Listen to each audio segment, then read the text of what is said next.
Bismillahirrahmanirrahim. Assalamualaikum warahmatullahi wabarakatuh.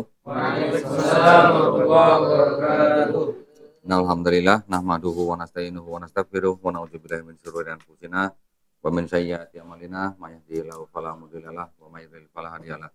Asyhadu an la ilaha illallah wahdahu la syarikalah wa asyhadu anna Muhammadan abduhu wa rasuluh.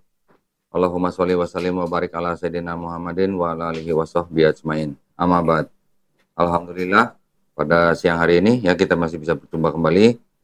Kita panjatkan puja dan puji syukur kepada Allah Subhanahu wa taala karena kita masih diberikan nikmat sehat dan terutama adalah nikmat Islam ya.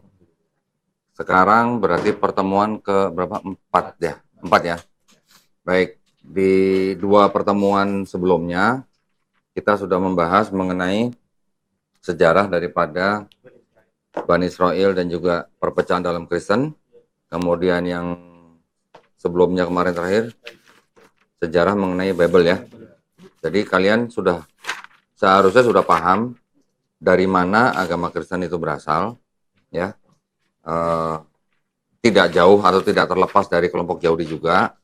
Perbedaannya kalian juga harus kenal bahwa perbedaan Kristen dan Yahudi adalah di dalam perspektif mereka memandang sosok Yesus Kristus sebagai Mesias atau bukan, gitu ya. Itu yang penting. Nah sekarang pada pertemuan kali ini, insya Allah nanti kita akan membicarakan tentang perbedaan konsep ketuhanan dan konsep keselamatan di dalam Yahudi dan Kristen, juga kita bandingkan dengan Islam. Ya, kita tidak boleh lepas dari Islamnya, karena setiap kali kita mempelajari daripada agama lain, kita juga harus selalu membandingkan dengan agama kita, mana yang berkesesuaian dengan kita, mana yang tidak. Yang berkesesuaian kita masih anggap sebagai karena kan ketiganya ini secara akademis masih dianggap sebagai agama samawi. Ya, disebutnya kalau dalam bahasa akademis itu the Abrahamic faith, gitu ya. Tetapi secara akidah kita sebagai umat Islam, kita hanya mengetahui yang namanya agama samawi ya hanya Islam. Karena hanya Islam agama yang diridhoi Allah Subhanahu wa taala ya. Baik. Sekarang kita kan sudah punya Bible nih. Kita sama-sama cek nanti ya. Saya akan memberikan gambaran secara umum. Nanti sambil kita cek masing-masing di dalam Bible, ayatnya bunyi seperti apa. Kita tidak perlu menafsirkan, kita hanya perlu membaca. Ayat-ayat yang nanti akan saya berikan itu ayat-ayat yang cukup jelas sebenarnya. Tidak perlu penafsiran dalam-dalam, tidak perlu menjadi sekolah teologi atau menjadi PhD gitu, nggak perlu ya.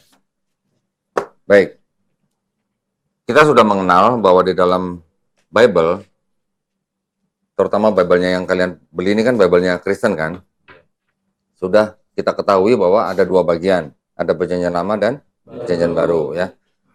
Kita sudah mengetahui kapan kira-kira Bible itu disusun.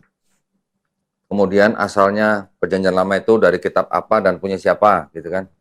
Nah, sekarang kita baru mulai masuk ke dalam konsep apa sih isinya PL yang aslinya gitu. Dan apa sih isinya konsep di dalam PB gitu ya. Kalau kita bicara berarti kita harus mulainya dari Yahudi dulu nih ya. Yahudi. Nah, Yahudi kan mempunyai kitab yang kita kenal sebagai kitab apa? Tanah. Torah bagian dari tanah ya. Kalau definisi sempitnya, Torah itu adalah 5 kitab Musa. Definisi sempit ya, yang Kejadian, Keluaran, Imamat, Bilangan, Ulangan, itu definisi sempitnya. Atau kalau orang Kristen sebut itu sebagai Pentateuch, ya, tulisannya PENTA 5, tehnya TEUCH, Pentateuch ya, 5 kitab, 5 kitab Musa dianggapnya. Selain itu di tanah kita juga sudah tahu ada kisah nabi-nabi, kemudian ada tulisan-tulisan atau ketuvim ya, yang nabi-nabi tadi Neviim. Bentar.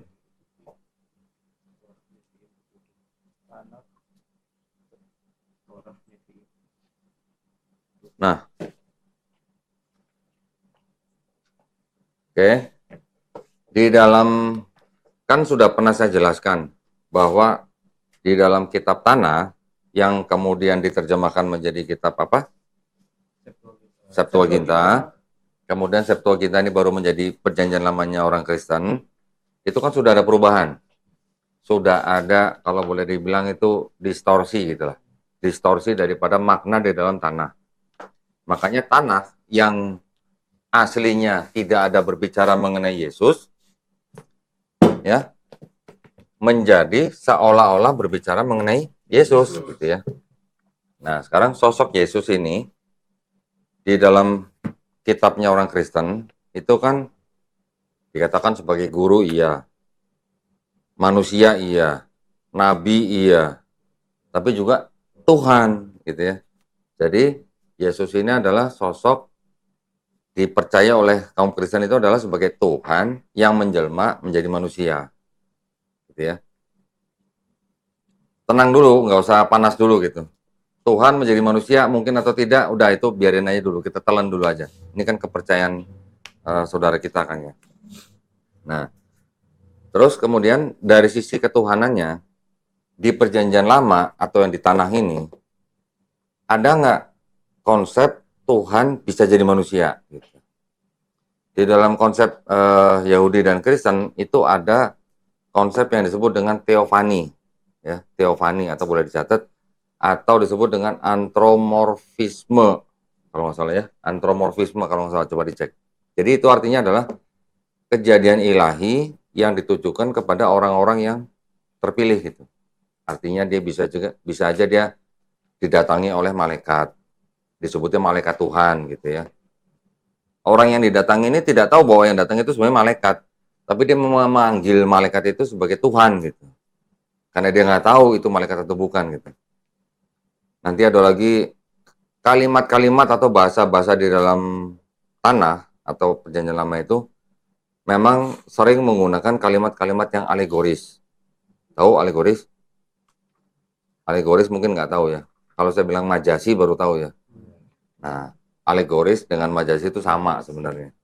Oke, artinya menggunakan bahasa-bahasa yang kiasan yang menggambarkan seolah-olah Tuhan itu seperti manusia gitu.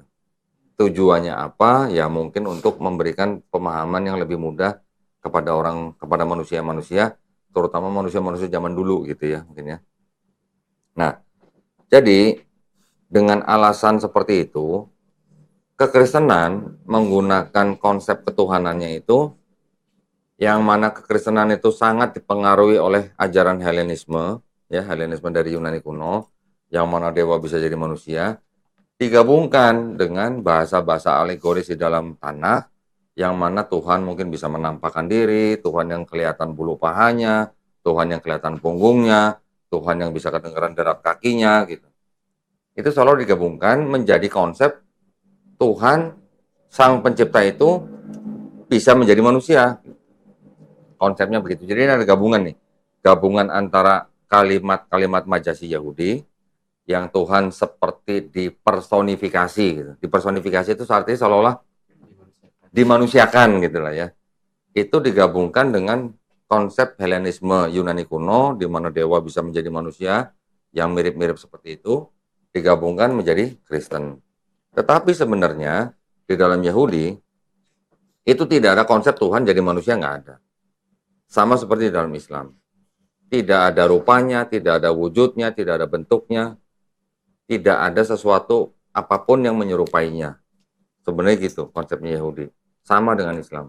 Kita juga paham sekali kan ya dengan surat Al-Ikhlas kan, walam yakullahu kufuwan ahad. Di dalam Yahudi walaupun bahasanya itu seperti Tuhan kelihatan punggungnya, Tuhan kedengaran derap kakinya dan semacam, itu hanyalah kalimat-kalimat majasi sebenarnya. Oke. Bahkan nanti ada Tuhan mencukur bulu paha. Pernah dengar? Ada kalimat seperti itu sebenarnya kalimat majasi, bukan kalimat literal gitu. Nggak bisa dibayangkan kan, Tuhan pencipta langit dan bumi punya bulu paha gitu kan. Nah, jadi kita jangan memandang atau jangan melihat itu sebagai kalimat literal. Oke? Jadi intinya, Tuhan di dalam kepercayaan Yahudi itu satu, esa, tidak ada yang lain. Ya. Sama dengan kul huwallahu ahad, tidak ada yang lain. Ini tunggal. Jadi orang Yahudi itu memandang bahwa Islam itu adalah agama yang murni monoteis. agama yang sama-sama menyembah Tuhannya Abraham, Tuhannya Ishak, Tuhannya Yakub. Ya, sama. Jadi Islam itu mempunyai tempat yang unik dan sangat dihormati di dalam agama Yahudi. Dalam agama ya, saya bicara agama nih, tidak bicara politik nih. Tolong pisahkan politik dan agama. Ya. Jadi Yahudi mengakui bahwa Islam adalah agama yang monoteistik, agama yang menyembah Tuhan yang sama dengan yang Tuhan yang disembah oleh kaum Yahudi. Ya, dalam hal ini Yudaisme rabbinik ya artinya. Nah, jadi menurut orang Yahudi, rabi-rabi mereka mengatakan bahwa Ismailite atau keturunan Ismail ini ya, itu adalah bangsa yang sudah membuang yang namanya penyembahan berhala dari mulutnya, membuang penyembahan berhala dari dalam hatinya. Mereka menyembah Tuhan yang esa sama dengan Tuhan yang orang Yahudi sembah, yaitu Tuhannya Nabi Abraham, Nabi Ishak, dan Nabi Yakub. Bahkan kalau di Yahudi itu tidak mengakui Nabi sampai ke Nabi Adam alaihissalam. Tapi kalau Islam mengakui Adam sebagai Nabi. Makanya kita selalu menyebutnya sebagai Nabi Adam alaihissalam. Yahudi tidak. Dia hanya dari kalau nggak salah tuh dari Abraham turun ke Musa gitu. Jadi Musa itu merupakan sosok yang sentral di dalam agama Yahudi. Musa adalah pemimpin para nabi. Ya. Musa adalah nabi yang terbesar gitu buat agama Yahudi.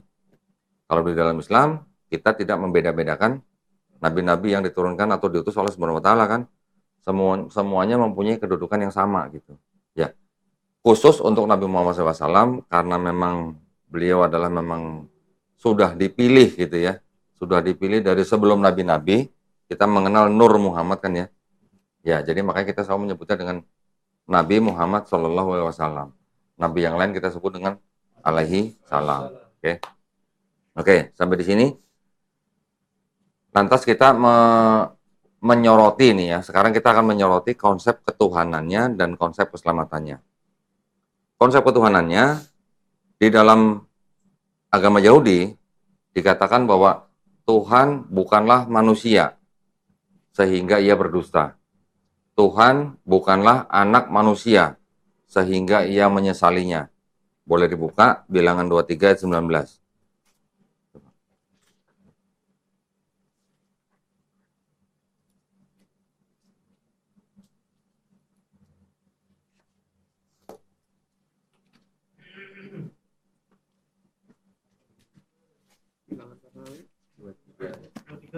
Oke.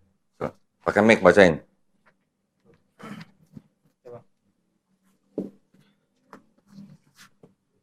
Allah bukanlah manusia sehingga ia berdusta, bukan anak manusia sehingga ia menyesal. Masakan ia berfirman dan tidak melakukannya, atau berbicara dan tidak menepatinya. Ya. Kira-kira kalau dari ayat seperti itu cukup jelas nggak? Perlu penafsiran nggak? Enggak. Hah? Enggak. Jelas. Jelas ya? Ya. Jadi bukan manusia, bukan anak manusia. Gitu ya. Tapi kalau begini udah cukup jelas. Nah, kalau namanya bukan manusia, terus bisa nggak Tuhan yang menjadi manusia? Enggak. Nggak bisa kan? Tiba-tiba di dalam perjanjian baru, Tuhannya menjelma menjadi manusia. Gitu. Yesus yang sering disebut sebagai utusan, bahkan Yesus sendiri yang ayat-ayat di dalam PB itu mengatakan dia sendiri adalah utusan, oleh Kristen diangkat derajatnya menjadi Tuhan gitu. Dianggap sebagai Tuhan yang menjelma menjadi manusia melalui yang disebut dengan firman. Makanya Yesus itu disebut sebagai firman. Mau lihat contohnya ada di ayat Yohanes 1 ayat 1 dan 14 coba. Salah satu bacain. Yohanes pasal 1 ayat 1 dan ayat 14. Mungkin kalau mau dibaca dari sampai ayat 2, 3 dan seterusnya sampai 14 itu bisa, tetapi sebenarnya kelihatan inilah sebenarnya dengan firman itu Tuhan menciptakan segala sesuatu, makanya dengan firman itu menjadi manusia gitu. Maka saya minta baca yang dari ayat 1 dan ayat 14 saja. 1 dan 14 ya. Injil Yohanes 1:1. Pada mulanya adalah firman. Firman itu bersama-sama dengan Allah, dan firman itu adalah Allah. Terus 14. Yang ke-14-nya orang-orang yang diperanakan. Us, Ah, 14. Yohanes 1, 14. Firman itu telah menjadi manusia Ya. dan diam di antara kita, dan kita telah melihat kemuliaannya, yaitu kemuliaan yang diberikan kepadanya sebagai anak tunggal Bapa, Hmm. penuh kasih karunia dan kebenaran. Nah, di sini kan dikatakan firman telah menjadi manusia.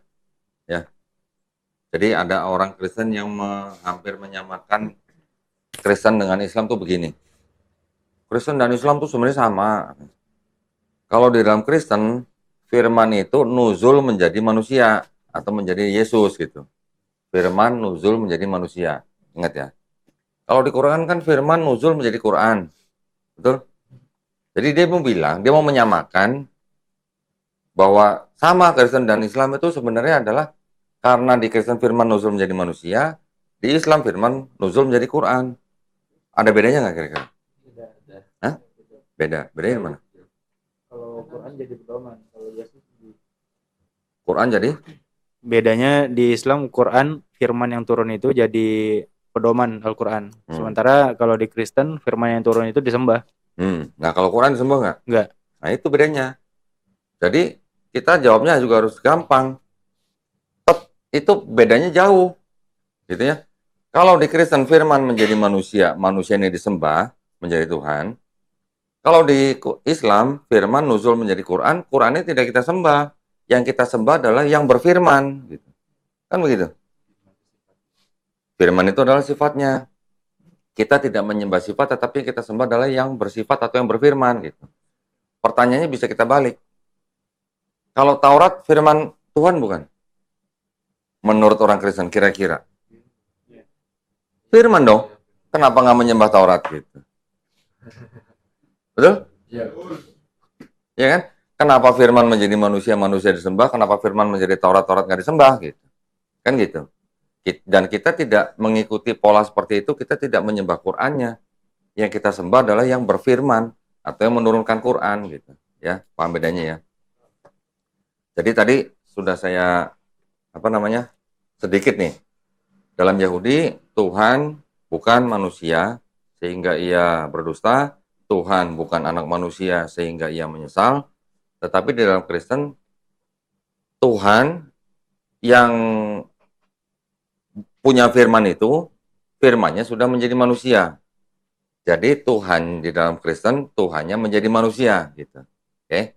Sedangkan di Yahudi, Tuhan tidak menjadi manusia. Di Islam bagaimana? Islam juga tidak ada cerita Allah menjadi manusia. Loh, dia punya malaikat banyak, gak terhitung ya. Tinggal mengutus gitu, apa susahnya gitu. Dia tidak perlu repot-repot menjadi manusia untuk menyelamatkan manusia gitu. Kalau dia menjadi manusia, berarti kan malah dia merendahkan dirinya sendiri kan. Memang ajaran Kristen begitu. Tuhan itu sudah merendahkan dirinya menjadi manusia. Untuk apa? Untuk menebus dosa manusia gitu. Jadi dia kalau mau mengampuni manusia, dia harus turun menjadi manusia gitu. Upah dosa maut, ya kan? Penguasa maut iblis. Ini sekarang menebus dosa. Menebusnya kepada siapa? Kalau begitu? Ya makanya. Betul? Nah, ya ini intermezzo lah. Tapi yang jelas saya ingin menggambarkan bahwa konsep ketuhanannya antara tanah dengan perjanjian baru sudah berbeda. Oke. Nanti mereka akan mengatakan bahwa itu di dalam Kejadian 1 ayat 26 ada kata-kata kita. Coba buka. Kejadian 1 pasal 26. Isinya apa coba?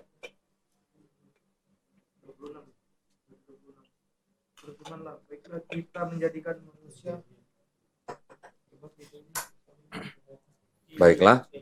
Berfirmanlah Allah, baiklah kita menjadikan manusia menurut gambar dan rupa kita, supaya mereka berkuasa atas ikan-ikan di laut dan burung-burung di udara, dan atas ternak dan atas seluruh bumi, dan atas segala binatang melata yang merayap di bumi. Azan ya?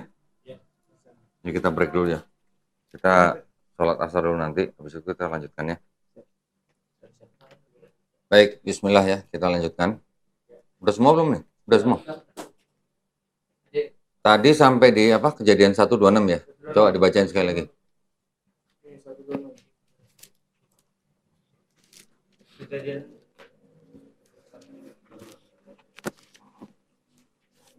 Kejadian 1:26.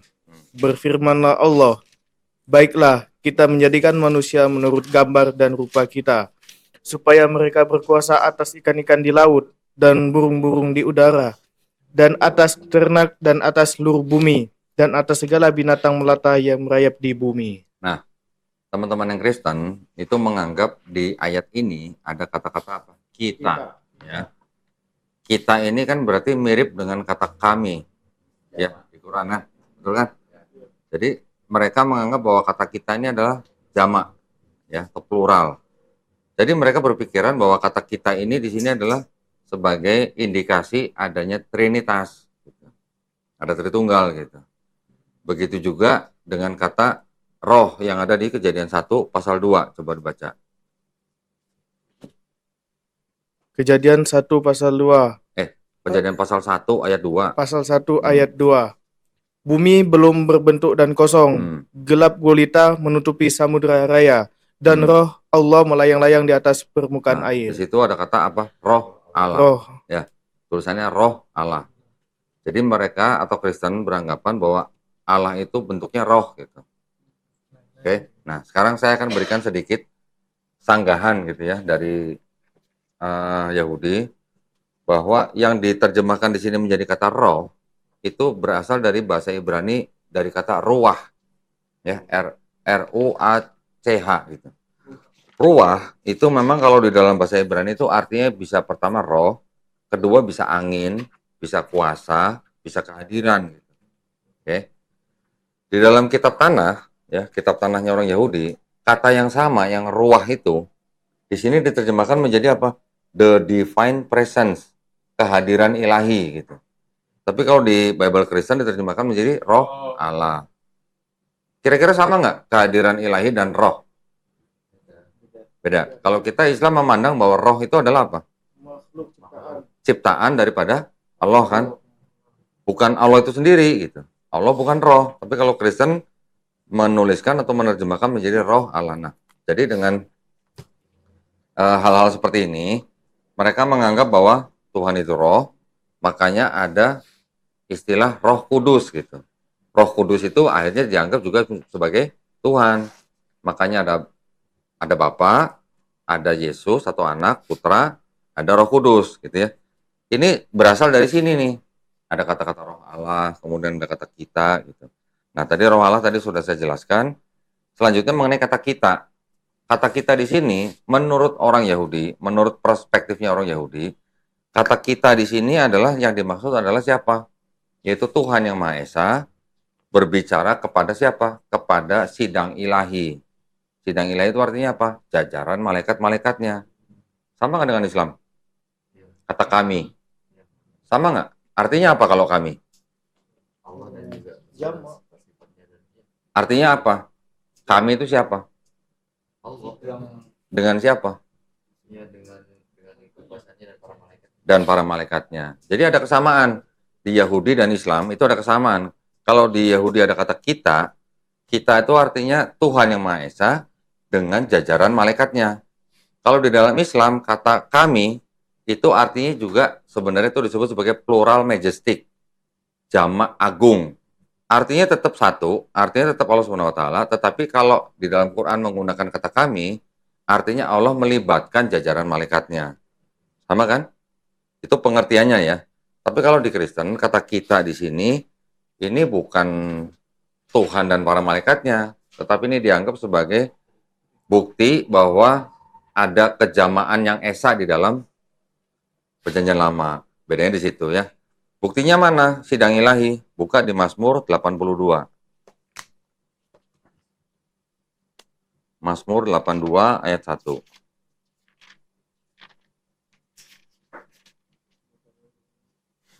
Mazmur 82 ayat 1.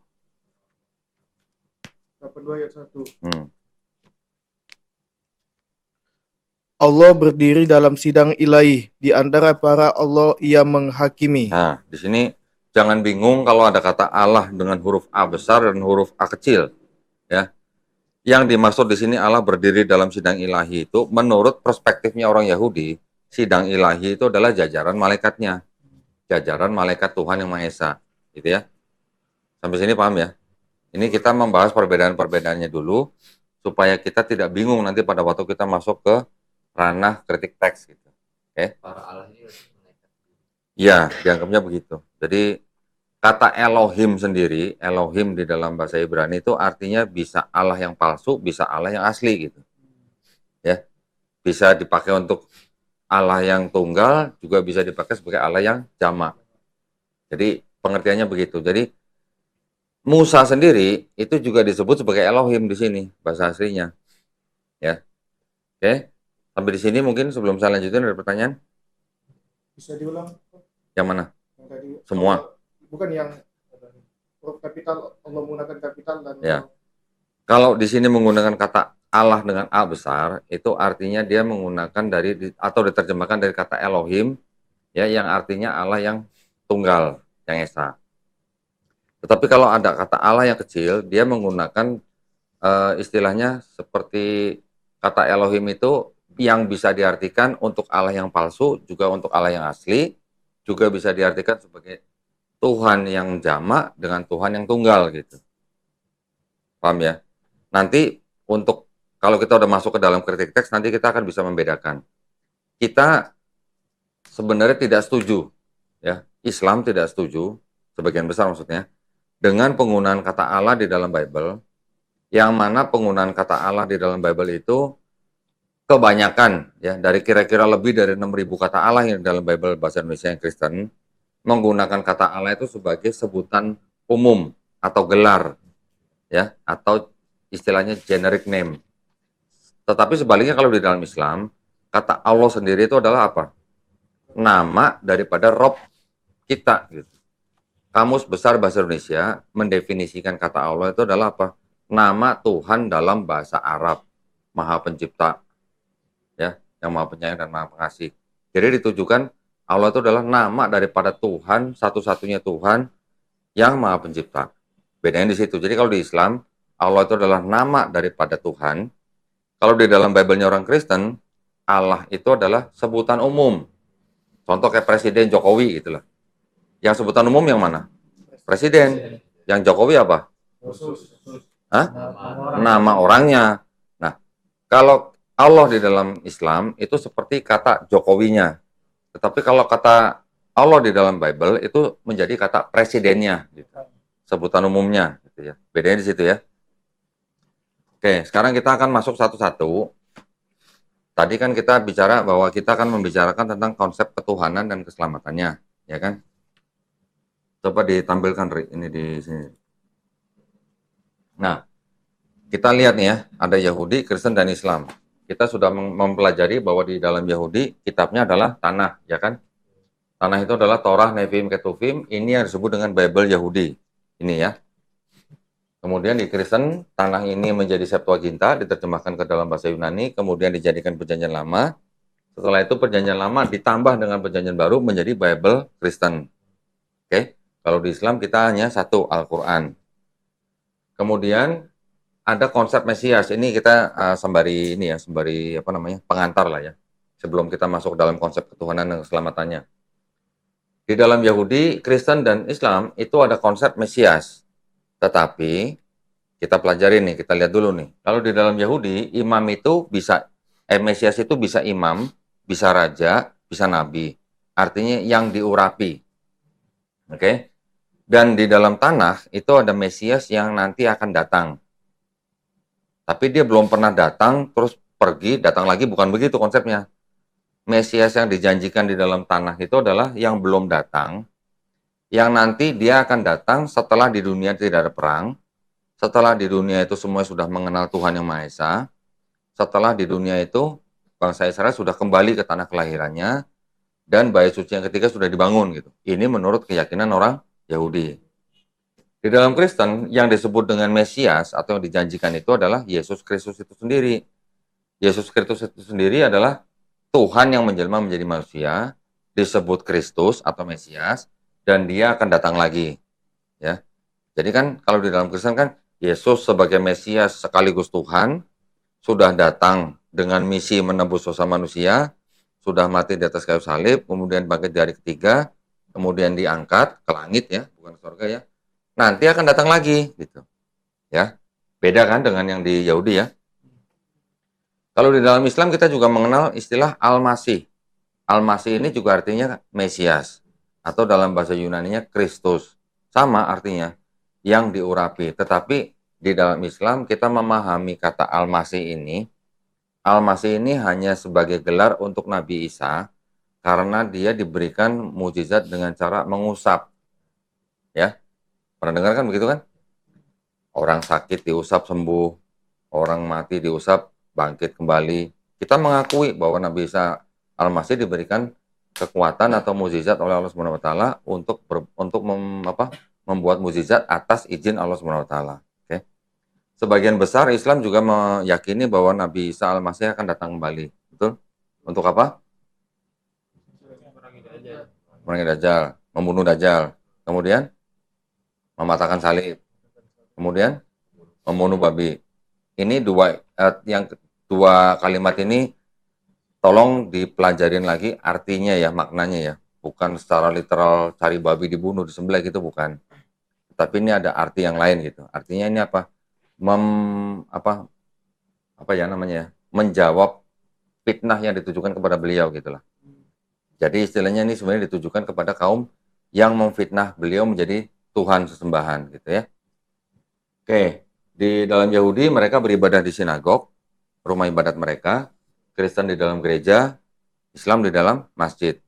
Ini ada yang unik nih. Ini menurut ajaran Rabi Yahudi nih ya. Kalau orang Yahudi bepergian ke suatu tempat, kemudian dia tidak menemukan sinagog untuk beribadah, apakah dia boleh masuk gereja ataukah dia boleh masuk masjid? Yang diperbolehkan yang mana? Masjid. Jadi kalau orang Yahudi ke suatu tempat tidak menemukan sinagog, dia boleh beribadah di masjid, tetapi tidak boleh masuk ke dalam gereja. Kenapa? Mereka memahami bahwa di dalam masjid itu adalah tempat untuk menyembah Tuhan yang Maha Esa. Kalau di dalam gereja, mereka memandang bahwa itu adalah tempat penyembahan berhala. Ini pahamnya Yahudi ya. Pahamnya Yahudi ya. Saya bukan mau menjelekan siapa-siapa, ini adalah saya memberikan pemahaman yang memang asalnya begitu gitu. Oke. Kemudian kalau Yahudi melakukan menyucikan hari Sabat, ya. Kalau di Kristen beribadah hari Minggu, kita umat Islam melakukan ibadah pada hari Jumat. Ini yang berjamaah ya maksudnya ya, yang menganggap hari yang suci gitu, yang mulia gitu. Oke. Nah, tadi kita sudah bahas sebentar bahwa konsep ketuhanan di dalam Yahudi itu mereka tidak mengenal Tuhan yang Maha Esa itu bisa menjadi manusia. Dia juga bukan anak manusia. Ya. Kalau di dalam Kristen, mereka memahami bahwa Tuhan itu bisa menjadi manusia melalui siapa? Melalui firman. Firman itu siapa? Firman itu dianggap sebagai Yesus Kristus. Ayatnya di Yohanes 1:1 dan 14. Kalau di dalam Islam, tadi saya juga sudah jelaskan di dalam surat Al-Ikhlas ayat 1-4 bahwa Dia yang Maha Esa itu tidak ada seorang pun yang setara dengan Dia. Artinya apa kalau begitu? Berarti kan sama dengan yang Yahudi. Dia tidak bisa menjadi manusia. Tidak bisa menjadi manusia kenapa? Karena kodratnya. Kita sebagai manusia, bisa nggak kita terbang seperti burung? Nggak bisa. Karena apa? Karena kodrat kita memang manusia. Kodratnya burung, dia terbang, dia punya sayap gitu. Sama juga dengan Tuhan. Tuhan Sang Pencipta, dia tidak bisa menjadi manusia karena memang kodratnya dia adalah pencipta gitu. Pencipta tidak bisa menjadi ciptaannya. Berarti kan itu yang disebut dengan apa? Sifat mustahilnya. Ya, ini harus paham nih. Yahudi juga memiliki paham yang sama dengan Islam. Tuhan tidak bisa jadi manusia. Kalaupun ada kisah-kisah di dalam tanah, ada tulisan-tulisan Tuhan menampakkan diri kepada manusia, kepada Abraham, gitu, seperti itu ya. Itu adalah yang disebut dengan kejadian-kejadian teofani, yang mana sebenarnya yang menampakkan diri itu adalah malaikat-malaikatnya. Paham ya sampai sini ya? Jadi bukan berarti Tuhan sendiri itu yang turun menjadi manusia. Kalau misalnya lagi nanti contoh kejadian yang Nabi Musa mendengar suara di dalam semak yang terbakar. Di Quran juga ada kan? Allah Subhanahu wa taala atau Tuhan Yang Maha Esa ini berkomunikasi dengan Nabi Musa alaihissalam melalui suara. Tetapi apakah Nabi Musa melihat Allah? Tidak, ya. Nabi Musa di dalam Quran juga diceritakan bahwa ingin melihat Allah, tetapi apa? Apa yang terjadi? Nah, baru dihampiri aja gunung udah hancur gitu kan. Jadi, di dalam Bible juga sebenarnya sudah jelas, di dalam Perjanjian Lama juga sudah jelas bahwa tidak ada manusia yang bisa melihat Tuhan Yang Maha Esa gitu. Konsepnya berarti kan sama. Ya kan? Tetapi kalau di dalam Kristen mereka memahami bahwa Tuhan itu bisa menjadi manusia karena punya misi apa? Nah, kita lihat nih. Sorry sebentar, sebelum itu kita melihat dulu ada ayat yang begini. Di dalam Bible-nya Yahudi, itu ada kata-kata, dengarlah hai orang Israel, Tuhan itu Allah kita, Tuhan itu Esa. Ya. Sedangkan di dalam Kristen, mereka memahami bahwa Tuhan itu punya 3 pribadi. 3 pribadinya apa? Yaitu Bapa, Firman, dan Roh Kudus, dan ketiganya adalah satu. Ini yang dianggap, ayat ini, 1 Yohanes 5 ayat 7-8, yang dianggap sebagai bukti teks bahwa ada ajaran Trinitas dalam Perjanjian Baru. Oke. Tetapi sayangnya ayat ini adalah sisipan. Ayat ini tidak otentik, ya. Jadi artinya ada buktinya di dalam kitab mereka sendiri ada, nanti catatan kaki kita bisa baca. Kalau di dalam Islam tadi kita masih menggunakan surat Al-Ikhlas, dialah Allah yang Maha Esa. Qul huwallahu ahad. Sama dengan yang di Ulangan 6 ayat 4, bahasa Ibraninya Shema Israel, Adonai Elohenu, Adonai Ehad. Ada Ehad, ada Ahad. Mirip nggak? Mirip ya? Ahad, Ehad. Nanti orang Kristen akan mengatakan bahwa Ehad itu sebenarnya bukan Esa, benar-benar Esa, tetapi ini adalah kesatuan gitu katanya. Nanti ada, ya. Kita nanti akan sampai ke situ. Orang Kristen akan mengklaim Ehad itu adalah kesatuan. Nanti mereka akan menggunakan argumen-argumen tertentu yang mau membuktikan bahwa Ehad itu adalah kesatuan gitu. Tapi nanti juga bisa disangka lagi. Kalau mau kesatuan, namanya bukan Ehad. Katanya bukan Ehad, tapi Yahid gitu. Ya, beda Yahid dengan Ehad. Oke. Nah, sekarang kita baru masuk ke dalam konsep keselamatannya nih. Kalau di dalam Yahudi, yang berdosa itu yang mati. Yang bertobat itu yang selamat. Juru selamat itu adalah Hasyam sendiri. Hasyam sudah tahu ya? Tahu ya Hasyam ya? Kalau di dalam Yahudi, penebusan dosa menggunakan darah hewan. Itu pun untuk dosa yang tidak disengaja. Kalau orang yang berduit misalnya, berkecukupan, dia bisa berkorban dengan lembu atau sapi. Kalau kurang, dia bisa berkorban dengan kambing atau domba.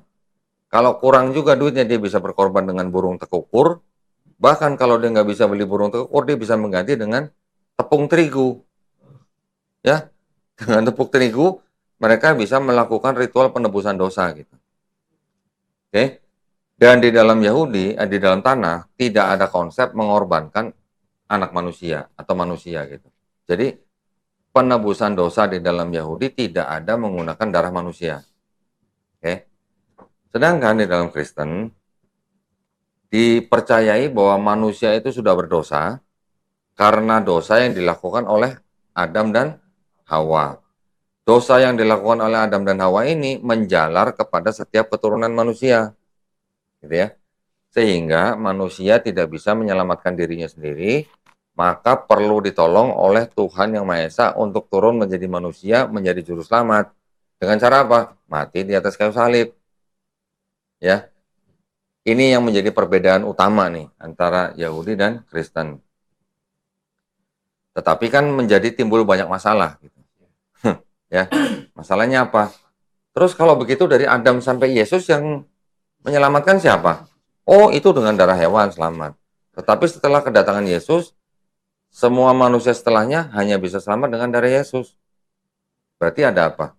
Ada ketidakkonsistenan kan? Berarti kan kalau gitu kan? Betul? Nah, Di dalam Yahudi nanti kita bisa lihat ayatnya bahwa untuk selamat itu hanya diperlukan apa? Bertobat. Ada kisah juga bangsa Niniwe yang akan diselamatkan atau didakwai oleh Nabi Yunus tidak menggunakan darah manusia untuk diampunin gitu. Mereka tetap diampuni, mereka tetap selamat dengan cara apa? Bertobat. Oke. Coba dibuka Yeskiel pasal 18 atau ulangan dulu. Ulangan 24. Ulangan 24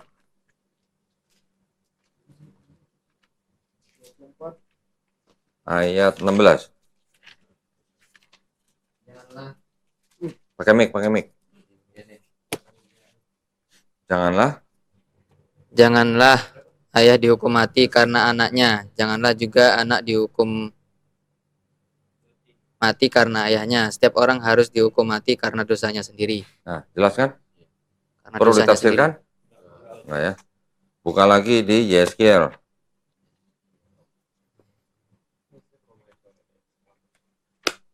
Yeskiel pasal 18.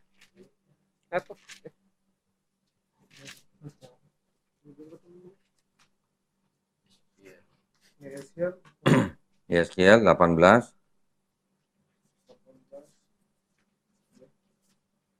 Baca perikopnya dulu deh. Itu kan ada perikopnya tuh. Baca perikopnya dulu, Yeskiel 18. Nah, artinya apa? Perlu nggak orang lain untuk menebus dosa dia? Gitu? Setiap manusia bertanggung jawab atas dirinya. Nah, sekarang baca di ayat 20. 18:20. Orang yang berbuat dosa itu yang harus mati. Anak tidak akan turut menanggung kesalahan ayahnya dan ayah tidak akan turut menanggung kesalahan anaknya. Orang benar akan menerima berkat kebenarannya dan kefasikan orang fasik akan tertanggung atasnya. Ayat 21 sekalian. Tetapi jikalau orang fasik bertobat dari segala dosa yang dilakukannya dan berpegang pada segala ketetapanku serta melakukan keadilan dan kebenaran, ia pasti hidup, ia tidak akan mati. Artinya orang fasik itu apa sih? Orang yang sudah berbuat dosa terus-menerus gitu kan? Apa? Kalau dikatakan apa? Kalau apa? Jikalau orang fasik apa? Bertobat dari segala dosa, ia tidak akan mati. Artinya kan hanya perlu bertobat kan berarti? Ya kan? Jelas ya? Berarti sampai sini ya? Berarti konsep keselamatan di dalam PL sebenarnya sama nggak dengan Islam? Di dalam Islam kita perlu apa untuk selamat masuk ke jannah? Bertobat, melakukan amal. Setelah kita melakukan semua amal, kita sudah bertobat, pasti nggak kita masuk jannah? Insya Allah. Kalau orang Islam jawabnya insya Allah. Itu hebatnya Islam ya. Insya Allah artinya apa? Jika Tuhan mengendaki. Artinya kita masuk ke jannah itu hanyalah pemberian apa? Rahmat ya. Rahmat dari Allah SWT. Orang Yahudi juga memahami seperti itu. Orang Yahudi tahu kata rahmat dalam bahasa Arab. Mereka tahu. Berarti maksudnya itu sama dengan kata rahmanu. Di dalam Ibrani ada kata rahmanu. Mereka memahaminya sama dengan kata rahmat yang kita tahu. Jadi sebenarnya mereka juga paham. Contoh begini misalnya. Ada orang Yahudi, ada orang Kristen, ada orang Islam, sama-sama naik pesawat misalnya. Misalnya dari Jakarta ke Medan gitu. Orang Islam kalau ditanya, kamu pasti sampai Medan nggak naik pesawat ini? Jawabnya apa? Insya Allah. Orang Yahudi juga akan jawab begitu. Insya Allah gitu. Jika Tuhan mengendaki, dia akan sampai Medan. Tapi kalau orang Kristen pahamnya atau teologinya, dia pasti sampai Medan. Karena dia beranggapan bahwa dosanya sudah ditebus. Jadi dia pasti sampai sana gitu, pasti tujuan gitu. Itu artinya apa kalau begitu? Mendahului kan berarti kan kalau begitu. Karena ada konsep dosa dia sudah ditebus, dia pasti masuk surga. Pertanyaannya, kira-kira Hitler masuk surga nggak? Kira-kira aja gitu. Yang membunuh 6 juta manusia gitu. Kalau konsep Kristen, mereka harus bilang bahwa Hitler pasti masuk surga. Karena Hitler percaya Yesus sebagai Tuhan dan Juru Selamatnya. Betul? Kira-kira gimana? Hitler pasti masuk surga? Ya, paham ya maksudnya. Oke. Nah, jadi sampai di sini nanti kita nanti akan perdalam lagi bahwa di dalam kitabnya atau di dalam Yahudi boleh nggak mengorbankan manusia untuk menebus dosa manusia? Tidak boleh. Mau cari ayatnya? Ada ayatnya. Nih, coba saya cariin. Bentar ya, bentar.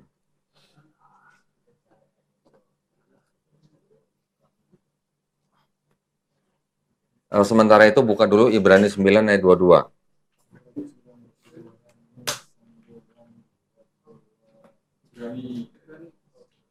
Ibrani 9 ayat 22.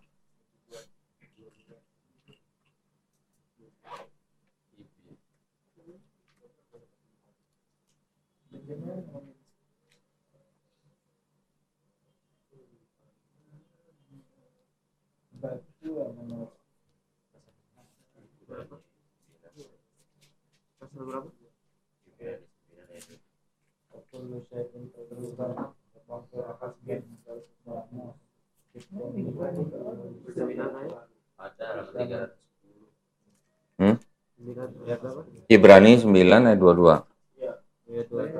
Coba dibaca.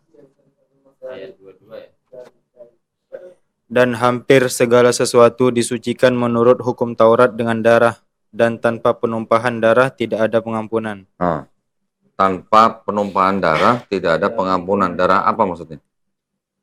Kira-kira. Kalau konsep Kristen gimana? Dosa manusia tidak bisa diampunin tanpa tumpahnya darah Yesus di atas kayu salib. Kan gitu konsepnya. Berarti yang dimaksud Ibrani 9:22 itu darah apa? Darah Yesus. Jadi menurut Kristen, dosa manusia tidak bisa diampuni atau ditebus tanpa darah Yesus di atas kayu salib. Gitu ya? Dengan perjanjian lama, iya. Iya. Oke. Bentar. Ini ada, kalau di aplikasi ada footnote-nya kok. Di Imamat 17:11. Iya, betul. Nah itu, ya gini. Kalau Imamat 17:11 itu sebenarnya adalah larangan minum darah. Ya. Mereka memahaminya gini, mengambil konsep penumpahan darah hewan di dalam perjanjian lama sebagai penebusan dosa, padahal dosanya itu adalah dosa yang tidak disengaja. Oke. Tetapi dari darah hewan di perjanjian baru diganti menjadi darah manusia. Karena apa? Karena Yesus diibaratkan sebagai domba Allah. Nah, ya, diibaratkan sebagai domba Allah yang darahnya menghapus dosa setiap manusia yang percaya. Gitu. Jadi ada konsep yang diadopsi, tetapi dirubah gitu, tidak sama persis. Kalau yang di perjanjian lama darahnya adalah darah hewan untuk menebus dosa yang tidak disengaja, di perjanjian baru Yesusnya dianggap sebagai domba, domba Allah pula gitu ya, yang darahnya menghapus dosa manusia yang percaya kepada Dia. Bedanya di situ. Ya, paham ya? Sebentar, saya lagi cari ayat yang mengorbankan manusia nih, larangan.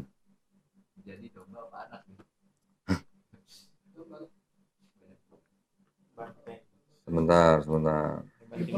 Ada yang mau tanya nggak sebelumnya? Mau nanya nggak? Mau nanya lu? Sebentar, sebentar. Saya baca dulu deh nih. Berapa? Mazmur 106 ayat 37-38 tuh. Mereka mengorbankan anak laki-laki mereka dan anak-anak perempuan mereka kepada roh-roh jahat dan menumpahkan darah orang-orang yang tak bersalah, darah anak laki-laki dan anak perempuan mereka yang mereka korbankan kepada berhala-berhala Kanaan sehingga negeri itu cemar oleh hutang darah. Ini adalah apa namanya? Bentar nih.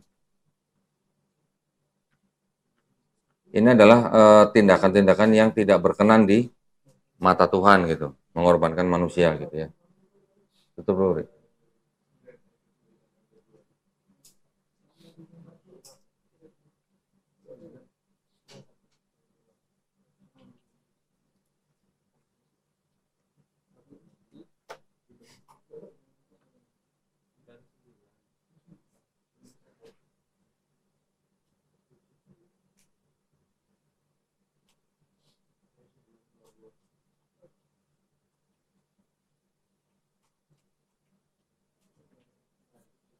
Tadi tanya apa tadi? Izin bertanya, di sini kan terjadi banyak cerita ya, banyak Hmm. alur cerita tentang penghapusan dosa. Tuhan kan punya otoritas sendiri tentang Hmm. dosa. Kenapa Hmm. dosa itu tidak langsung dihapuskan oleh Tuhan? Kenapa harus banyak alur cerita seperti ini di dalam Kristen? Ya, tadi kan di awal-awal tadi saya mengatakan gini, ada pengaruh Helenisme, ya, ada pengaruh paganisme ke dalam ajaran Kristen yang mana manusia tidak bisa menghapus dosanya sendiri kalau tidak ditebus oleh Tuhan gitu. Dengan cara Tuhan menjadi manusia gitu. Kan tadi udah saya bilang begitu. Jadi kan tadi saya awalnya bilang Kristen ini kan mengadopsi konsep monoteismenya Yahudi, tetapi juga mencampurkan dengan konsep Helenismenya yang Tuhan bisa menjadi manusia, kemudian dosa manusia hanya bisa ditebus dengan turunnya Tuhan menjadi manusia. Gitu. Ya. Di Imamat 18:21 coba buka.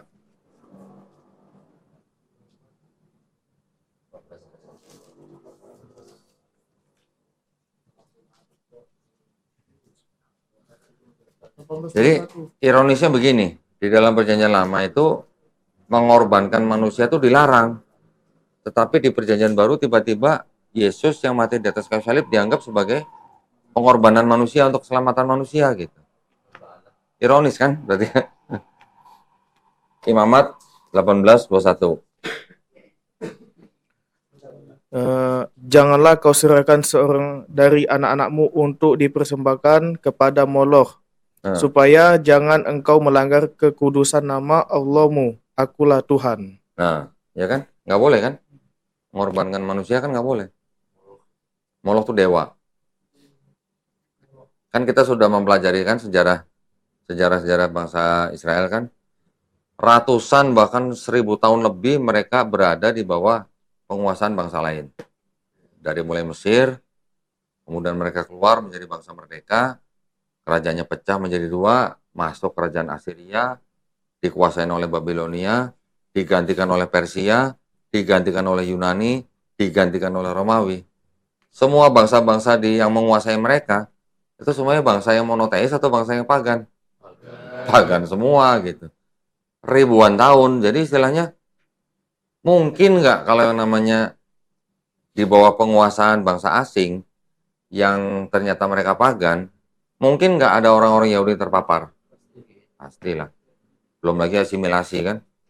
Kalau udah asimilasi, suami istri salah satu dari bangsa yang berbeda, pasti ada yang satu yang terpapar, ada yang ikut gitu loh. Betul kan? Belanda aja di kita berapa ratus tahun? 350 tahun. Kita terpapar nggak dengan budaya yang dibawa oleh Belanda ke sini? Terpapar. Ya kan? Bahkan KUHP aja kita buatan mana? Mengadopsi dari Belanda, ya kan? Jadi otomatis begitu. Masih ada yang murni, tetapi juga pasti banyak yang terpapar. Ya. Kalau tidak terpapar, nggak mungkin ada yang seperti ini, gitu. Nggak mungkin ada Septuaginta, gitu. Oke, jadi dari kajian kita atau kelas kita pada hari ini, saya berharap teman-teman di sini sudah paham bahwa konsep ketuhanan di dalam Yahudi, Kristen, dan Islam posisinya masing-masing seperti apa kita paham berarti, ya. Konsep keselamatannya juga bagaimana kita paham. Kita sebagai umat Islam mempelajari ini, patokan kita kan Quran. Di dalam Quran sudah dijelaskan, setiap manusia yang bertobat itu, insya Allah mendapat ampunan dari Allah Subhanahu Wa Taala. Dalam Yahudi juga sama. Nah, sekarang buka Yesaya pasal 1. Ini konsep yang sebenarnya jelas sekali dan tidak perlu penafsiran, yang mana orang yang berdosa sebesar apapun itu bisa diampuni. Yesaya pasal 1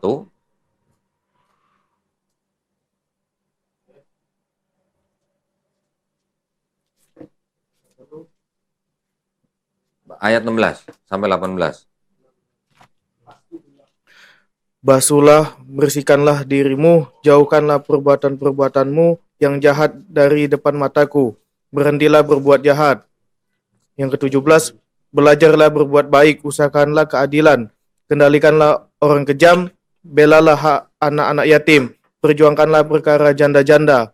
Yang ke-18, marilah, baiklah kita berperkara. Firman Tuhan, sekalipun dosamu merah seperti kirmizi, akan menjadi putih seperti salju. Sekalipun berwarna merah seperti kain kesumba, akan menjadi putih seperti bulu domba. Kira-kira kalau baca ayat seperti itu, perlu nggak ada manusia yang harus mati untuk dosa orang lain? Jelas nggak begitu?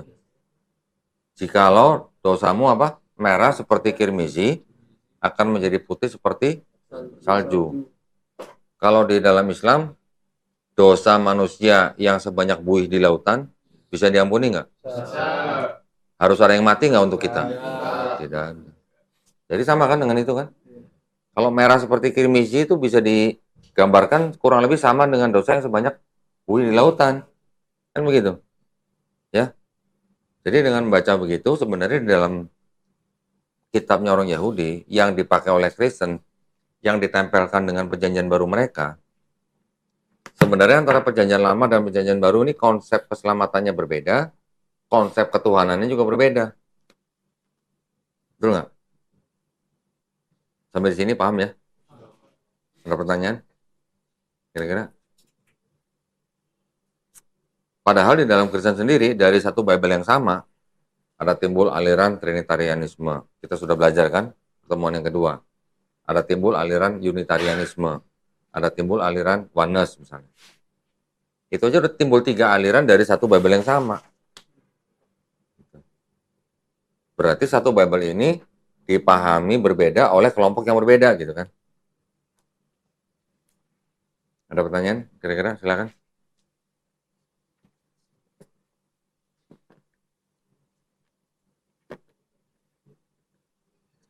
Nanti orang Kristen akan mengatakan begini, perjanjian baru itu kelanjutan daripada perjanjian lama. Mereka kan bilang begitu. Ya, perjanjian baru itu kelanjutan dari perjanjian lama. Tetapi pertanyaannya, apakah menurut orang Yahudi, kitabnya mereka ini ada pernyataan to be continued? Enggak ada. Kitab ini buat orang Yahudi sudah final gitu. Sama seperti kita dengan Al-Quran kita. Al-Quran kita juga sudah final. Kitab ini, tanah buat orang Yahudi juga sudah final. Tidak ada yang harus dilanjutkan dari sini. Kalau turunan, ada. Turunan ada Talmud. Talmud itu diskusi para rabi. Nanti di bawah Talmud ada Misnah, misalnya. Ada Gemara, gitu. Itu semuanya adalah penafsiran-penafsiran daripada tanah. Quran juga begitu. Quran ada tafsir. Nanti di bawah Quran ada hukum kedua apa? Hadis yang sahih. Hadis yang sahih harus ada sahihnya. Kalau yang doif maudhu kita jangan sekali-sekali pakai lah ya. Pokoknya di bawah hadis sahih kita nggak pakai, hanya hadis sahih saja yang kita bisa pakai sebagai sumber hukum kedua setelah Quran. Hadis sahih tidak ada, turunnya kemana? Ijtihad ulama. Mereka juga begitu, mereka juga punya di bawahnya ada ijtihad ulama, mereka juga ada. Ijtihad ulama kita nggak ada, turunnya kemana? Kias. Saya kurang tahu pasti kalau di Yahudi ada kias apa enggak gitu. Oke.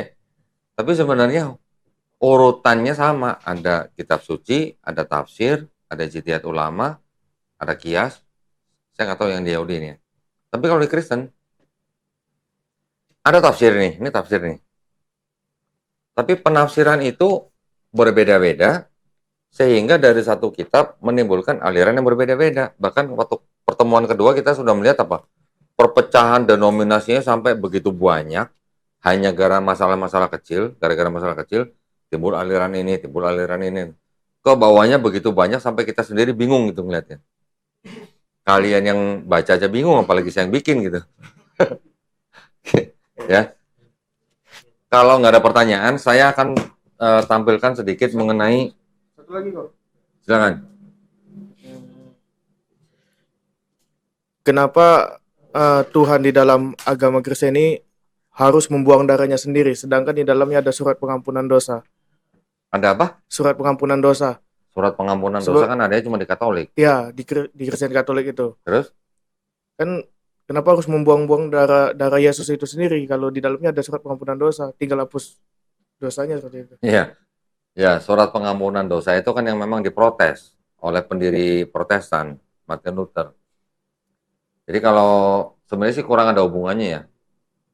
Kalau penumpahan darah Yesus itu kan sudah menjadi ini apa namanya akidah gitu, akidah mereka gitulah tentang konsep keselamatan gitu. Tapi kalau surat pengampunan dosa ini sudah merupakan praktek praktek keagamaan ya, bukan bukan yang menjadi akidah utama mereka gitu. Itu praktek institusi, praktek daripada gereja Katolik pada masa itu gitu, yang akhirnya diprotes oleh Martin Luther. Harus bedakan gitu ya, akidah dengan praktek keagamaan gitu. Ya, lagi Di dalam perjanjian lama atau terkhusus di Pentateuch kan yang dikatakan itu tulisan Nabi Musa ya. Hah? Yang Pentateuch gitu kan Dikatakan apa? yang dianggap ya punya Yahudi yang Hmm. dari Nabi Musa gitu kan, yang Taurat itu. Hmm. Ada nggak praktek atau gimana cara mereka tuh bertobat gitu di dalam perjanjian lama? Ya kalau bertobat ya kan tadi kita sudah bahas mengenai yang korbanot itu, yang korban-korban itu korban untuk penebusan dosa yang tidak disengaja. Nah kalau bertobatnya ya dengan berdoa dan tidak melakukan kesalahan itu lagi gitu. Bahkan saya juga ada membaca ayatnya kemarin di mana saya lupa. Kalaupun orang itu tidak punya akses ke bait suci untuk melakukan pengorbanan, dia cukup dengan berdoa dan bertobat. Itu udah cukup atau berfungsi menjadi penebusan dosa. Itu kalau yang saking benar-benar nggak punya akses gitu ya. Itu yang dipraktekkan di Di Yahudi Yahudi. begitu. Tapi kalau yang kita di Al-Qur'an kan wa qala Musa liqaum yakum innakum zalamtum anfusakum bittakhazikum ijla fatubu ila barikum faqtulu anfusakum. Bunuhlah diri kalian ketika sudah melampaui batas. Oh, itu yang ini, yang apa namanya, yang bangsa Israel disuruh saling membunuh. Nah, bunuh diri itu untuk. Di kitab Yahudi juga ada. Ada yang mati kurang lebih 3.000 orang kalau nggak salah. Jadi yang mereka disuruh mengikatkan pedang di pinggang masing-masing, kemudian mereka dengan mata tertutup, matilah sekitar 3.000 orang. Itu karena konteksnya ini ya, konteksnya. Karena mereka pada waktu Nabi Musa menerima perintah Allah di Bukit Sinai, di Gunung Sinai, bangsa Israel malah menyembah patung sapi. Nah, perbedaannya dengan kita nih di Islam nih. Yang membuat patung sapi itu siapa? Kalau di kitabnya Yahudi dan Kristen. Kalau di Quran siapa yang membuat patung sapi?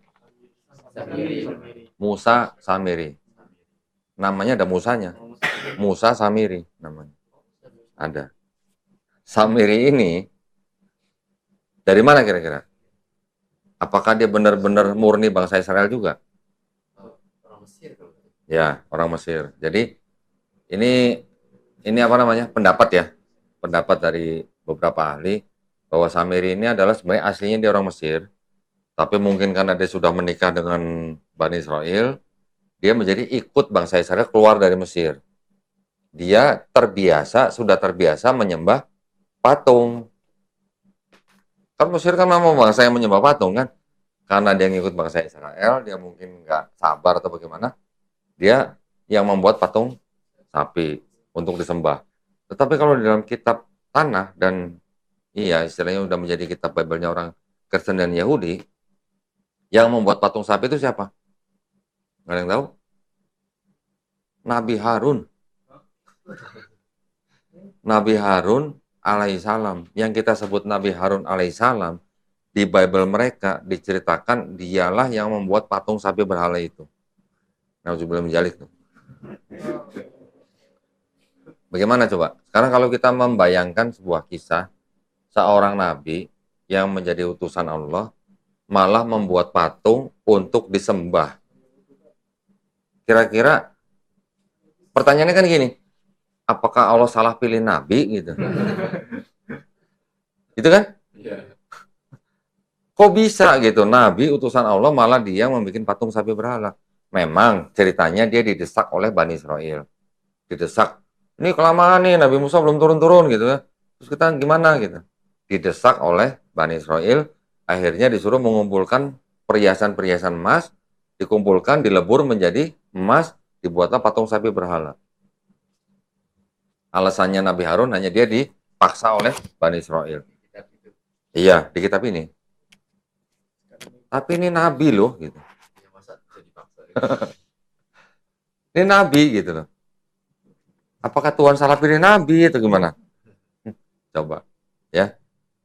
Banyak cerita-cerita yang tidak sesuai dengan Al-Quran. Yang kisah-kisah Nabi di sini banyak yang tidak sesuai dengan kisah Nabi-Nabi di Quran. Contohnya tadi Nabi Harun, ya, membuat patung sapi berhala. Nabi Nuh, setelah banjir, ya kan? Setelah dia sampai di daratan, dia membuat kebun anggur, mabok anggur, telanjang. Dan Nabi Nuh yang di dalam Bible ini, dia itu diceritakan tidak menyeru kepada kaumnya untuk bertobat. Beda dengan di Quran.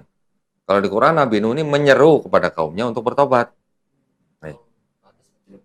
Nah. Ya, berikutnya, Nabi Daud alaihissalam.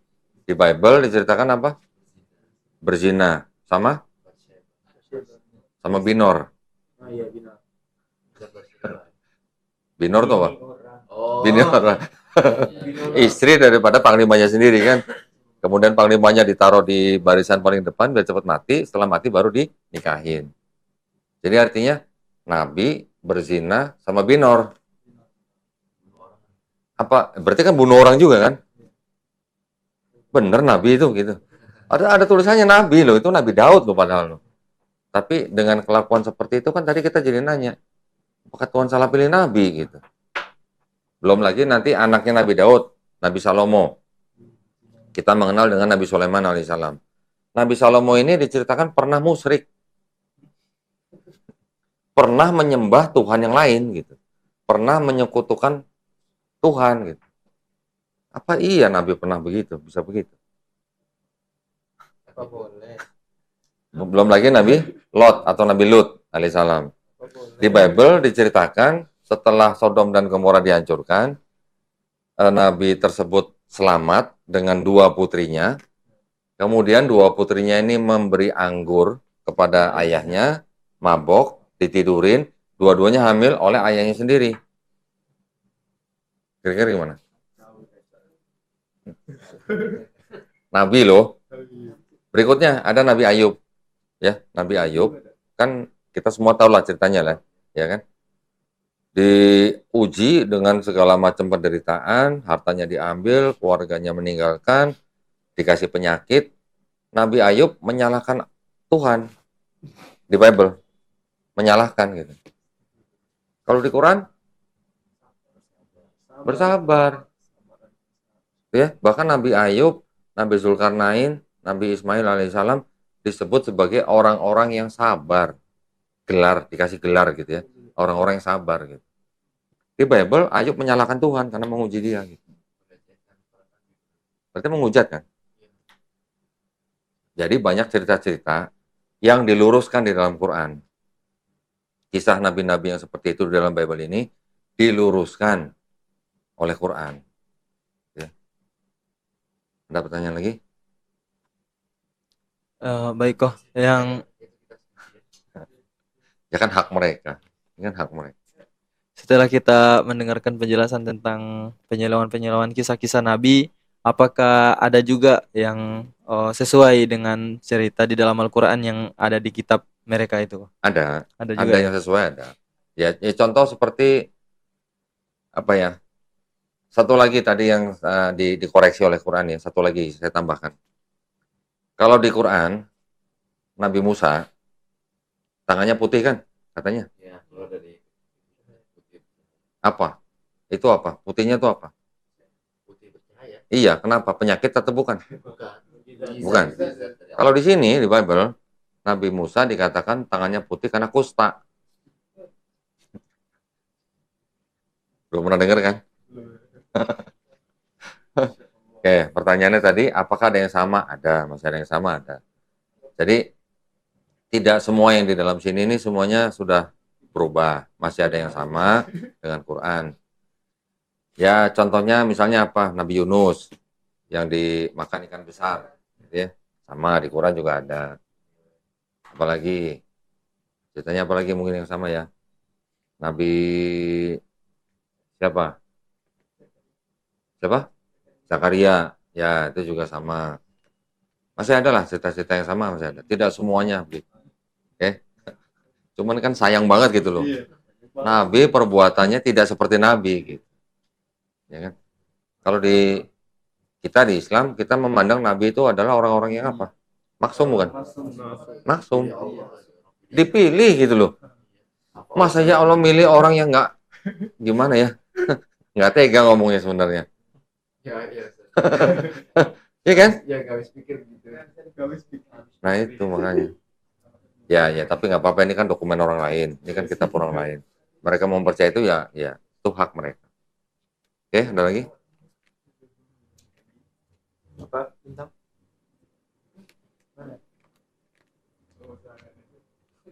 Cukup. Saya akan memberikan sedikit tentang Bagan ya. Ini tambahan. Kemarin mungkin belum sempat saya berikan. Coba, Ri. Hah? Yang Bible. Ya. Nah, ini saya hanya melihat atau menyoroti sekte khusus untuk yang Yahudinya. Kan kemarin sebelumnya waktu pertemuan kedua kan kita mempelajari ada kelompok-kelompok yang disebut dengan Farisi, Eseni, Zelot, Saduki kan, dan Samaritan kan. Kemudian dari Zelot, dari Eseni, dan Farisi itu yang membentuk kekristenan, gitu kan. Nah kita lihat nih, dari sini kita mau kemana gitu ya. Kan tadi saya juga sudah mengatakan bahwa ada yang disebut pengaruh lah ya, pengaruh agama-agama dari bangsa-bangsa lain. Misalnya dari agama Mesopotamia dan agama Mesir kuno yang mempengaruhi agama bangsa Israel, di mana setelah menjadi kerajaan Israel mereka terpecah menjadi dua, yaitu kerajaan Israel Utara dan Selatan. Kemudian yang utara dikuasai oleh Assyria, yang selatan akhirnya kemudian dua-duanya dikuasai oleh Babilonia. Kemudian ada pembuangan Babilonia, kemudian digantikan oleh Persia. Setelah itu menjadi agama kuno bangsa Israel dengan pengaruh Zoroastrianisme dan juga Helenisme. Oke.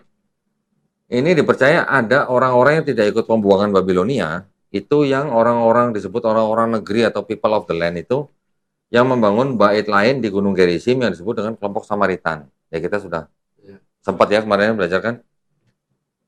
Samaritan ini kan terpisah dengan 4 kelompok yang lain, di mana dari kelompok-kelompok ini kan yang Farisi ada yang mempengaruhi Kristen, Eseni juga mempengaruhi Kristen, Zelot juga mempengaruhi Kristen, tetapi Eseni, Zelot, dan Saduki ini kan sekarang sudah punah gitu ya. Nah Yahudi Kristen ini kan yang sebagian disebut dengan Ebionet dan Nazarin yang tidak memandang Yesus sebagai Tuhan. Kemudian kan yang non Yahudinya yang ini yang malah menjadi Kristen yang utama gitu ya. Ini menjadi kekristenan. Nah, dari orang-orang Yahudi Farisi ini itu kan sebagian ada yang mereka pindah ke Yavne di tahun 70 Masehi. Kemudian mereka menulis Talmud dari abad 100 sampai 500 Masehi. Ini yang disebut dengan Rabbinik Yudaisme ya. Yudaisme Rabbinik gitu. Nah, ini juga ada yang disebut dengan Yahudi Ethiopia yang menjadi cikal bakal disebut dengan Beta Israel. Jadi Rabbinik Yahudi ini juga ada yang bergabung di sini. Nanti kita lari kemana kita lihat. Dari Rabbinik Yudaisme ini ada yang menolak Talmud. Mereka disebut dengan kelompok Karaite gitu ya. Nah, yang semua berada di bawah tradisi Yahudi Rabbinik dengan Talmud dan ininya Mishnah, Gemara gitu ya. Ini mereka yang disebut dengan Yudaisme. Ini menimbulkan ada beberapa kelompok nih. Ada yang disebut dengan Yahudi Sephardi. Ini kebanyakan di Spanyol dan Portugal. Ada Yudaisme Askenazi. Ini yang ada di Italia, Jerman, dan Eropa Timur. Ada Yahudi yang disebut dengan Misrahi di daerah Timur Tengah. Nah ya, kalau kita lihat peta begini.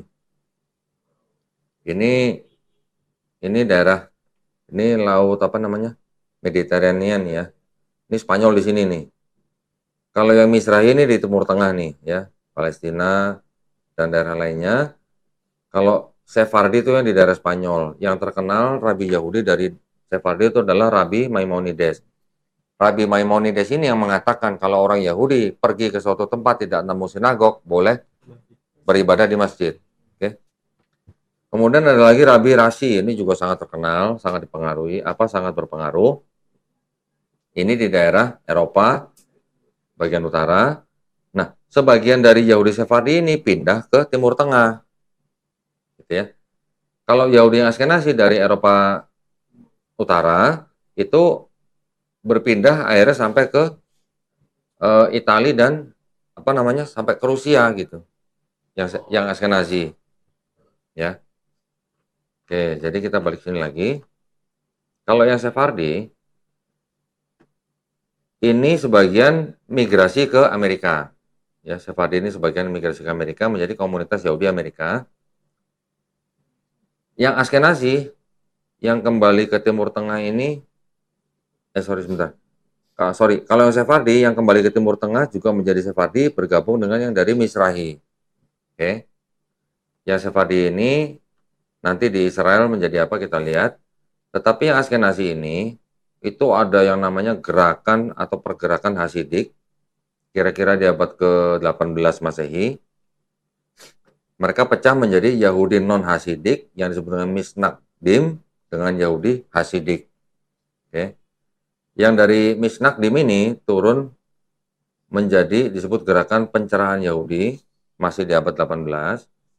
Itu terpecah menjadi dua, yang satu pergerakan reform di Jerman, yang sisanya menjadi gerakan Litvax atau Yahudi Yeshiva. Mereka semua ini juga sama-sama migrasi ke Amerika nih, kira-kira di abad ke-19 ya, sampai abad ke-20. Yang di sini, yang Hasidik ini juga menjadi disebut kelompok Haredi atau Hasidik.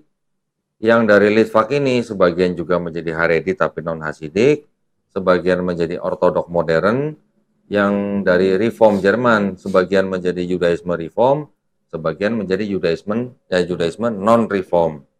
Oke. Jadi ini ya hampir seperti Kristen gitu, pecah ke sini, gabung di sini, pecah di sini, gabung di sini gitu. Yang Yudaisme non-Reform pecah lagi menjadi Yudaisme konservatif dan Yudaisme ortodoks. Ini juga ada yang bergabung dari yang kelompok Litvak atau Yeshiva menjadi ortodoks modern. Sedangkan ada yang tadi saya sebutkan Haredi yang non-Hasidik dan Hasidik. Yang non-Hasidik menjadi kelompok Aguda. Yang ortodoks modern menjadi Persatuan Ortodoks. Yang Yudaisme konservatif menjadi Persatuan Sinagog Konservatif Amerika. Sedangkan yang Yudaisme Reform menjadi Persatuan Jemaat Ibrani Amerika. Di bawahnya yang Persatuan Sinagog ini menjadi Rekonstruksi Yudaisme. Terus kemudian ini ada perpindahan nih, ada aliansi pembaruan Yahudi ini dari mana? Dari yang Haredi Hasidik itu, sebagian menjadi kelompok Chabad Lubavitch, sebagian menjadi kelompok Haredi lainnya dan bergabung menjadi Agudah yang turun dari Haredi yang non-Hasidik. Yang Chabad ini berpindah menjadi kelompok Reform bersama dengan yang kelompok Persatuan Jemaat Ibrani. Nah, Persatuan Jemaat Ibrani dengan aliansi pembaruan Yahudi ini disebut sebagai kelompok Reform Yahudi. Oke. Kalau yang Persatuan Sinagog ini yang menurunkan rekonstruksi Yudaisme ini yang disebut dengan Yahudi konservatif, gitu ya. Nah, dalam kotak ini yang kita sebut sebagai Yudaisme progresif. Ya, ini kalau mau masuk ke dalamnya ajarannya kita nggak perlu lah masuk ke dalam ajaran detailnya ya. Nanti yang di bawah ini muncul masyarakat humanistik Yudaisme. Kelompok-kelompok yang tadi saya sebutkan ada Persatuan Ortodok, Aguda dan Chabad, yang Chabad yang udah pindah ke sana ya. Ini kelompok ini yang disebut dengan kelompok Yahudi Ortodoks. Yang tadi kita ngelihat videonya membakar bendera Zionisme ya. Itu kelompok yang ini. Gitu ya. Oke, sampai di sini kita sekarang lihat bagaimana dengan Yahudi yang di Israel. Kalau Yahudi yang di Israel tadi ada pengaruh dari yang Litvak ini. Di Israel mereka diketuai oleh ketua Rabi Askenazi dan ketua Rabi Sephardi. Pengajaran-pengajaran yang di Israel itu ada yang disebut dengan Hiloni. Hiloni itu yang sekuler. Kemudian ada yang Masorti, semi mengamalkan atau semi melakukan ibadatnya. Kemudian ada kelompok yang lebih kecil dengan dati atau yang taat, dan haredi yang sangat-sangat taat. Ya. Nah, tadi yang apa tadi? Apa? Beta Israel yang berasal dari apa? Yahudi Ethiopia nih. Ini juga masuk ke dalam kelompok Yahudi yang di Israel. Tetapi di Ethiopia juga masih ada. Kurang lebih kalau nggak salah katanya ada 150.000 Yahudi Ethiopia yang sekarang ada di Israel. Ya. Nah, jadi kalau kita ngelihat kelompok-kelompok ini seperti inilah gambarannya. Kalau Yahudi yang reform itu hukum Yahudinya tidak mengikat dan bisa berubah. Kalau konservatif hukum Yahudi yang mengikat dan berubah. Kalau yang ortodoks hukum Yahudi itu mengikat dan tidak berubah. Yang sangat keras gitu ya ortodoks ya. Iya. Jadi ya sedikit ada perbedaan lah walaupun sama-sama Yudaisme. Ini gambaran singkat daripada Yahudi ya. Perpecahan Yahudi. Oke. Sampai sini mungkin ada yang mau ditanya. Ditutup nih. Cukup?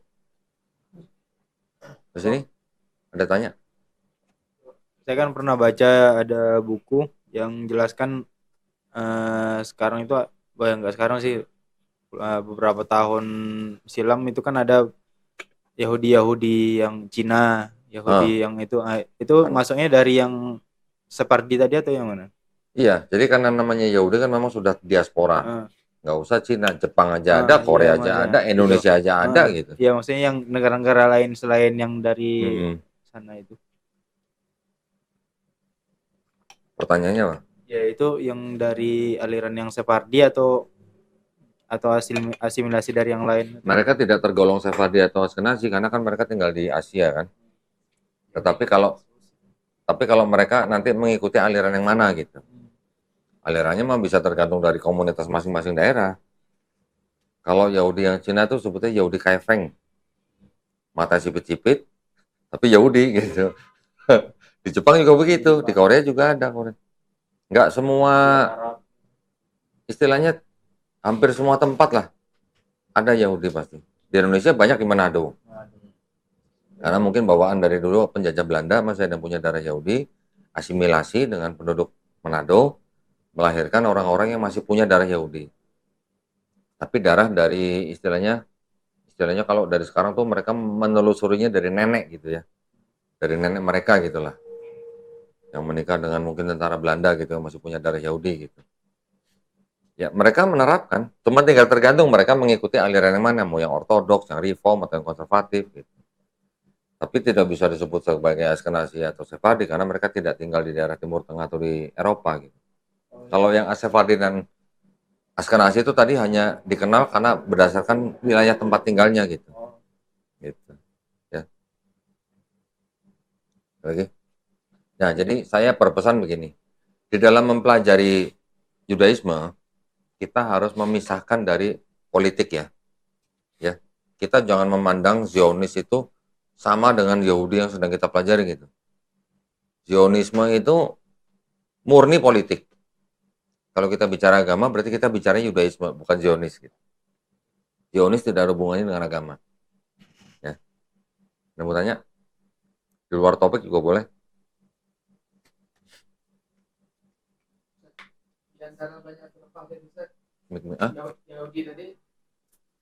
Apakah mereka tidak saling menyalahkan juga, Ustaz? Ya, pasti ada sebagian. Tapi tidak seperti di dalam Kristen gitu. Karena di dalam Yahudi mereka kan perpatokannya kepada rabi-rabi. Tidak seperti Kristen yang membidatkan gitu, tidak. Hanya perbedaan sedikit lah mengenai apa aturan-aturan dalam hukum mereka gitu.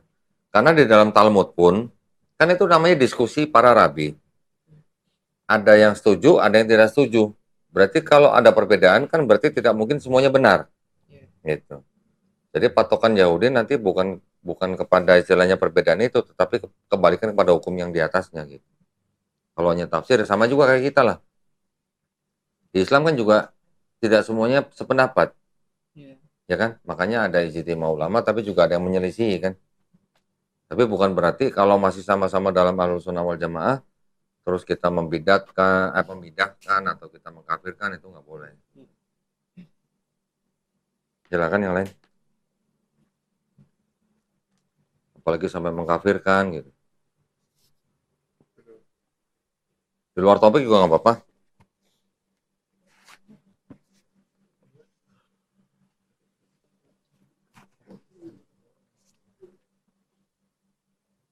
Nggak ada yang bertanya? Berarti udah paham semua ya? Ya ini sebenarnya sih hanya apa ya namanya, upaya kita untuk memahami Yahudi, Kristen, Islam, posisinya seperti apa gitu. Kalau ditanya sesama Muslim, agama yang samawi yang mana? Sebagai orang Islam, ya Islam. Tapi kalau bicara akademis, ranah akademis, mereka mau bilang agama samawi, Yahudi, Kristen, Islam, ya ranah akademis ya. Tapi kan kita bisa memahami dari apa? Oh, ternyata Bible-nya mereka juga begini. Ya kan? Sumbernya begini. Ada kesalahan begini. Terus konsep peribadatnya bagaimana? Konsep ketuhanannya bagaimana? Konsep keselamatannya bagaimana? Nanti akan mengerucut atau istilahnya kalau kita bikin tabel nih, kalau kita uji satu, nanti yang bisa dicentang semua itu yang Islam gitu. Nanti di Yahudi dan Kristen mungkin yang Yahudi sebagian besar centang, mungkin ada satu yang tidak centang. Contoh misalnya, Yahudi mengakui nabi-nabinya kan tidak sampai Nabi Isa alaihissalam, tidak sampai Nabi Muhammad sallallahu alaihi wasallam, betul kan? Di Kristen sampai kepada Nabi Isa, tetapi dianggap sebagai Tuhan. Sudah beda kan? Tapi kalau di Islam dari Nabi Adam alaihissalam sampai Nabi Muhammad SAW semuanya adalah Nabi. Kalau di Yahudi tidak sampai Nabi Adam, juga tidak sampai Nabi Isa, apalagi sampai Nabi Muhammad SAW gitu. Tetapi perbedaannya gini, orang-orang Yahudi yang paham dengan agama Yudaisme ya, mereka mengakui bahwa Nabi Muhammad SAW itu adalah Nabi, tapi bukan untuk bangsa Yahudi, Nabi untuk bangsa-bangsa lain gitu. Ada yang berani mengatakan begitu. Oke. Mereka tidak mengakui Nabi Muhammad SAW, kemungkinan besar karena tidak berasal dari Bani Israel. Oke. Tetapi kalau orang rabi-rabi Yahudi yang paham sekali dengan agamanya, mereka mempunyai hormat yang besar kepada Islam.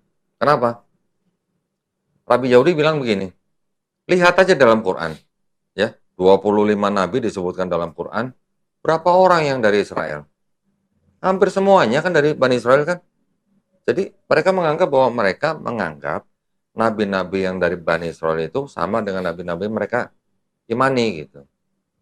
Cuman memang ada Nabi Isa dan Nabi Muhammad SAW yang tidak mereka akui, ya karena satu dan lain hal. Makanya buat kita, mereka ini masih istilahnya gimana ya? Kalau ya memang tetap dianggap sebagai kafir karena tidak beriman kepada Nabi Muhammad SAW. Ya kan? Tetapi kalau kita bicara monoteismenya sama dengan kita. Mau bicara tauhidnya sama dengan kita gitu. Ya. Kenapa yang Kristen ini kita agak geser? Karena sama sekali dia buat kita bukan tauhid. Buat Yahudi mereka adalah penyembah berhala. Siapa berhalanya? Yesus. Karena Islam dan Yahudi sama-sama memahami atau beriman bahwa Tuhan tidak mungkin jadi manusia. Catatan sejarah yang menjadi manusia, Tuhan yang bisa jadi manusia itu adalah kepercayaan kaum pagan gitu. Bedanya di situ. Jadi kita harus objektif mungkin gitu. Ada pertanyaan? Cukup? Baik, kalau gitu kita tutup ya dengan doa kafaratul majelis. Subhanallah, asyhadu an la ilaha illa anta, astaghfiruka wa atubu ilaik. Barakallahu fikum, wabillahi taufiq wal hidayah. Wassalamualaikum warahmatullahi wabarakatuh. Waalaikumsalam warahmatullahi wabarakatuh.